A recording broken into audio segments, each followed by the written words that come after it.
I'm just going to vamp off the beginning and let everyone kind of roll in. Kind of big story in Quebec yesterday was the Saint Jean Baptiste parade. Okay, let me get a disclosure right off the bat. I fucking hate parades. I think the only parades you really should have, the only legit ones, are military ones, where they just send like missiles down the street and you're just like trying to show off your military power. That's kind of legit. It has some kind of geopolitical purpose. The average parade, and the thing is, it's personal because I was, as a young lad growing up in the Detroit area, part of the Big Red Machine, which was this marching band that I was a part of for like 8 years. And we won every single like marching band competition. And the whole thing about marching bands is, like, I realize now as an adult, it's all unpaid labor. Basically, the whole thing's a big slave racket. And you think you're hot there sitting in the parade? You know who's hotter? The fucking people have to march the damn parade in the middle of the street where there's no fucking at all any kind of tree cover. It's a scam. It's a scam where mainly kids get used. So that's why I'm not surprised that in the end, some children were exploited yesterday at the Saint Jean Baptiste parade. It's a fucking parade. It's a fucking scam. They've always been doing this for years. It's not legit. I wish I didn't do it and had some summers of my life back. I might have gotten laid more often. No, I'm in the fucking bus going to Wyandotte, Michigan to do another 4th of July parade. Marching behind George. I was behind George H.W. Bush. Herbert Walker. He was like right in front of us because we were the Big Red Machine, the best marching band in the world. And it's not, you don't get anything from it, that's what I'm saying. So yesterday, yeah, in the Saint Jean Baptiste parade, which I don't even understand, this is how fucking like low rent this parade is. They didn't have mechanized vehicles. They just had like, you had to push all the floats. The budget parade, the Big Red Machine would not have been a part of that parade, then we don't do budget parades like that.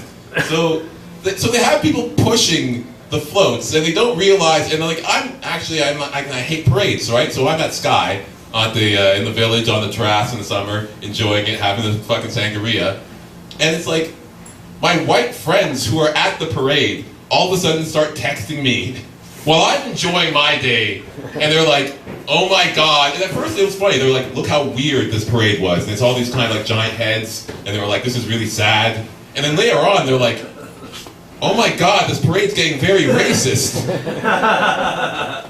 Because all the people pushing the carts were people of color, and there was no people on actual floats who were like, were any people of color. It was only white people on the floats, and then just all these brown kids pushing the floats, which just, I don't know, it wasn't a good look. And for me, I'm like, I hate parades to begin with, and why are you bringing like your racism to my fucking Saint Jean Baptiste? I'm having fun here in the gay village with all my with my French friends, and like, yeah, so it was kind of a bummer. And then I get home and I realize it's gone viral, and everyone's like pissed off about it.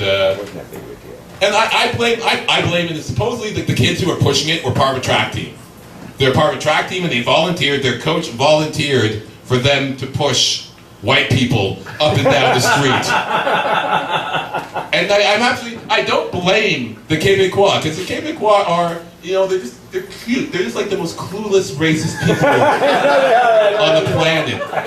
And then exactly, they have their own inferiority complex from like their history. So they're not like this weird overtly racist. They're just like kind of sins of omission racist. Just like completely just not plugged in because they're just into their own thing racist. So I don't blame the organizers for like actually, missing that, because I just don't expect that from them. But I blame the fucking track coach. I'm like, what the fuck are you doing, Negro, making other Negroes push white people around in the middle of the fucking sun? Did you pay these people?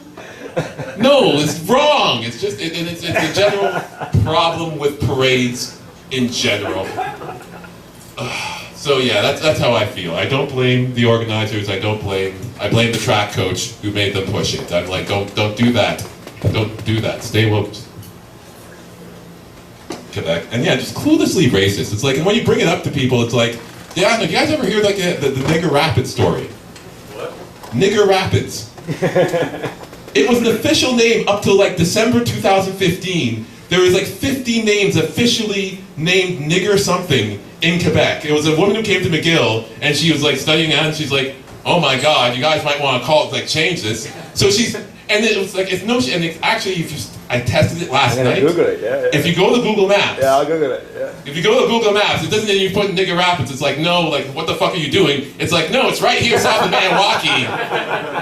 Because that was the official name in the toponymy board for that place. And the funny thing was, like, when they came out and they were like, well, we're going to have to consult the local residents to see if we change the name of their town from Nigger Rapids to something maybe acceptable in 2017. And again, it was just another kind of clueless racism. Like, we have to consult them. You know, they're kind of used to calling it Nigger Rapids. You don't want grandma to get lost because the signs changed all of a sudden. You know, take a right at Nigger Rapids. It's just there at the left. And the whole story, and it didn't really, you know, in the end, that story, it didn't offend me. It didn't offend me at all as a black man. It offended me because the whole story behind how it was named Nigger Rapids was that there was this, back in the day, there was this black couple who were trying to cross said rapids, and they drowned. And so as some type of tribute, they didn't name it after the family name. They're like, no, Nigger Rapids, that's good enough. And it said it still does not offend me as a black man. What offends me, it violates official rules of toponymy as far as I'm concerned, because if you have to name a body of water after someone, they should be able to cross said body of water, you know? Otherwise, it's just a shitty participation medal fucking bullshit that we don't need anymore, you know? We can celebrate the winners, not the people who drowned.